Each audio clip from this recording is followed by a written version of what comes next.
हेर्दै गर्दा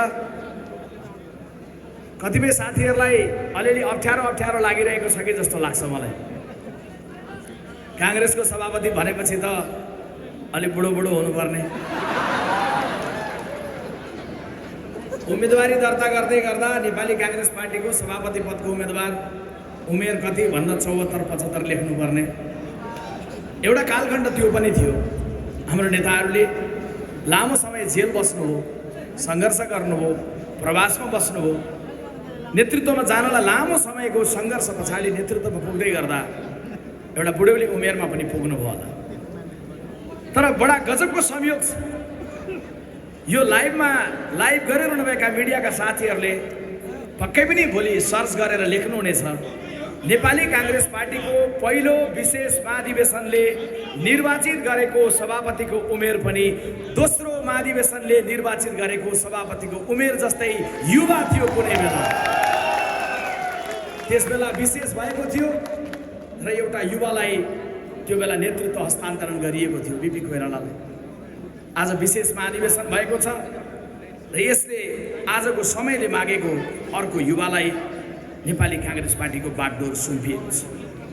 आदरणीय साथीहरू, जसरी रात पछाडि मध्यरात हुँदै अब केही बेर पछाडि उज्यालो हुनेछ, बिहानी हुनेछ, त्यसरी नै हामीले आज विशेष महाधिवेशनको यो घडीमा नेतृत्व चयन गरिरहेको घडीमा हामीले संकल्प गर्नु छ, देशलाई पनि बिहानीतिर लिएर जानुपर्छ। कुनै पनि घर चलाउनलाई एउटा विधि हुन्छ, कुनै पनि पार्टी चल्नका लागि विधि हुन्छ।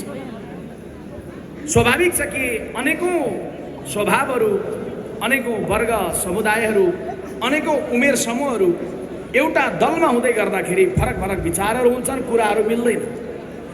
त्यसैले सबैको कुरा नमान्न सक्छौं, तर सबैले साझा रूपमा मान्नुपर्ने एउटा विधान हुन्छ।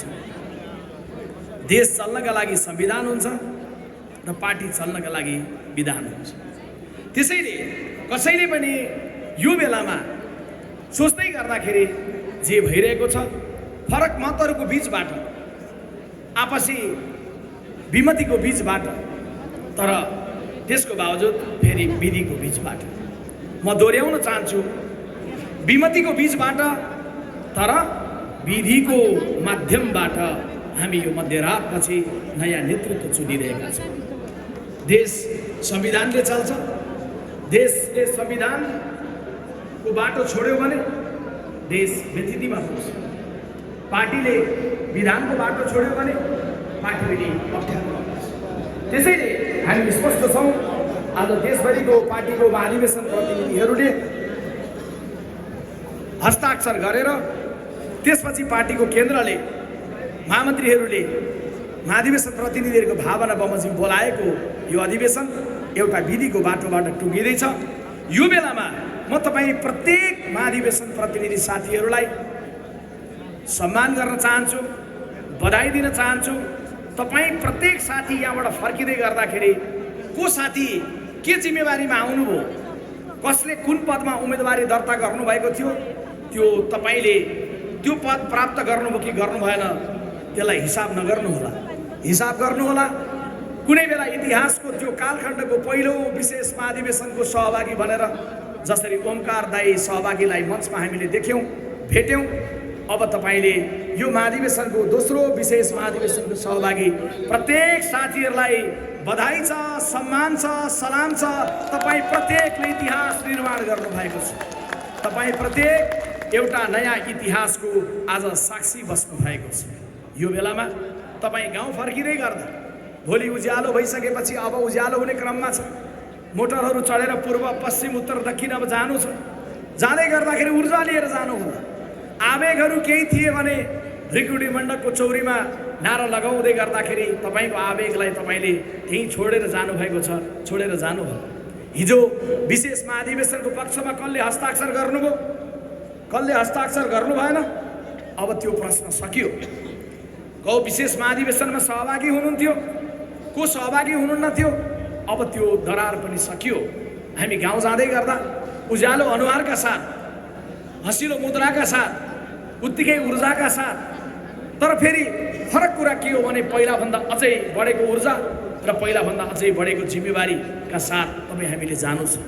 हामीले काङ्ग्रेसलाई बदल्ने र यो देशलाई काँधमा लिने भनेको केवल एक गगन थापालाई काङ्ग्रेसको सभापति बनाएर हामीले आएका छौँ।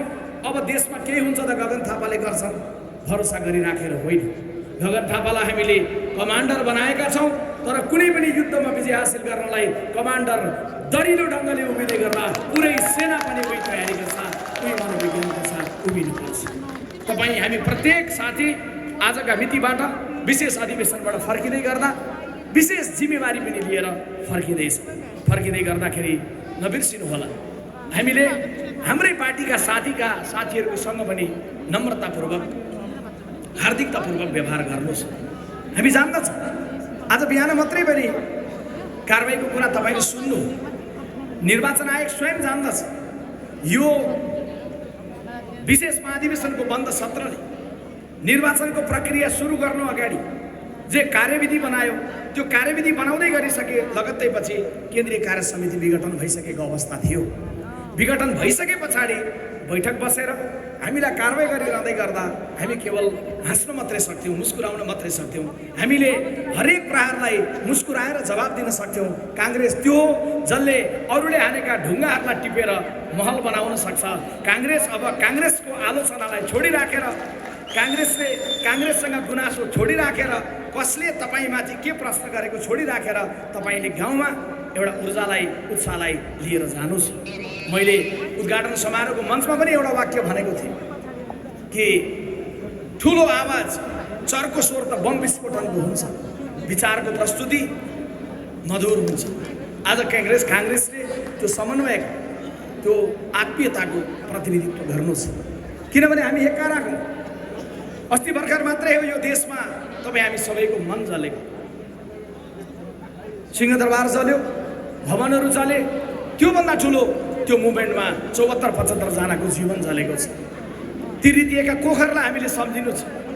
आजको यो घडीमा सम्झिँदै गर्दाखेरि हामीले सँगैमा सम्झिनु छ। मैले भन्ने गरेको छु, मान्छेको मन जल्यो भने मनले सिउन सकिएला, मान्छेको धन जल्यो भने अभावमा जिउन सकिएला, मान्छेको तन जल्यो भने पनि अर्को जन्म लिउँला भनेर त्यसको पनि सङ्कल्प गर्न सकिएला। तर तन मन धनभन्दा माथि मान्छेको विश्वास जल्यो भने त्यो विश्वासलाई कसरी जोड्ने भन्ने गम्भीर प्रश्न आउँछ। त्यसैले आज काङ्ग्रेसले विशेष महाधिवेशनबाट विशेष सङ्कल्प गर्नु छ। हामी यो देशमा जलेका मनहरू जोड्नेछौँ, जलेको भावनाहरूलाई गाँस्नेछौँ। सयौँ ठुङ्गा फुलका हामी एउटै माया नेपाली भनेर हामी गाँसेर जानेछौँ। त्यो जाँदै गर्दाखेरि तपाईँ हामीले एउटा विश्वासलाई आफूभित्र बढाउँदै गर्दा सोच्नु छ। छोरो या छोरी बेरोजगार रहेको परिवारको पीडालाई हामीले सम्झिनु छ। द्वन्द्वमा 10 वर्ष द्वन्द्वमा जीवन गुमाएको काकृत्यको आमाको पीडा, त्यो परिवारको पीडालाई सम्झिनु छ। देशभित्र बस्न नपाएर 7 समुद्र पारी टाढा खाडीको मुलुकमा बसेर काम गरिरहेको युवकको पीडालाई हामीले सम्झिनु छ। जागिर गरिरहेको नागरिक तर आएको तलबले परिवार राम्रो धान्न नसकिरहेको मानिसको पीडालाई सम्झिनु छ। प्रहरीको सिपाही भएर काम गर्दै गरेको मान्छे बोर्डरमा या कुनै गाउँमा तपाईँको मेरो रखवारी गर्दै गर्दा परिवारबाट टाढा रहेर बसिरहेको कुरालाई हामीले सम्झिनु छ। सबैको परिवारलाई गाँसेर लिएर जाने जिम्मेवारी लिएको काङ्ग्रेसले आफ्नो परिवारलाई त हामीले गाँस्नु नै छ। त्यसैले तपाईँ सबैले त्यो ऊर्जा लिएर जानुहुनेछ, त्यो उमङ्ग लिएर जानुहुनेछ म कामना गर्न चाहन्छु।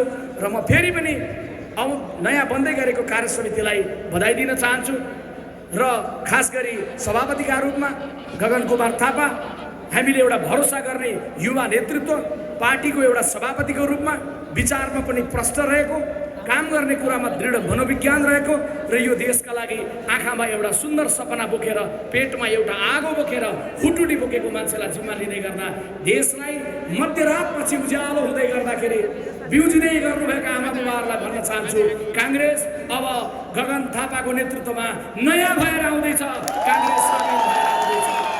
काङ्ग्रेस विगतका कमजोरीहरूलाई आत्मालोचना भरोसा गरेर आउँदैछ। यदि हाम्रा कारण कहीँ कतै कसैको मन दुखेको छ भने ती सबै दुखेका मनहरूसँग क्षमा माग्दै आउँदैछ। विगतमा देशका लागि जति काङ्ग्रेसले कर्महरू गरेको छ ती कर्महरूलाई सूत्रबद्ध गर्दै राख्दै आगामी दिनमा गर्ने कर्मलाई लिएर आउँदैछ।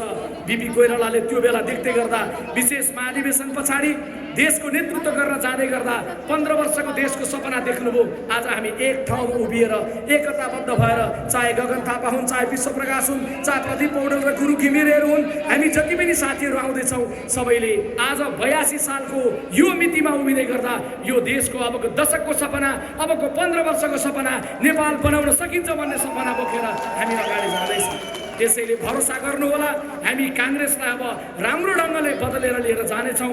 देशलाई एउटा भिजनका साथ हाँकेर लिएर जाने सक्नेछौँ। त्यो यात्रामा तपाईँ सबैको ऐक्यबद्धता म चाहन्छु।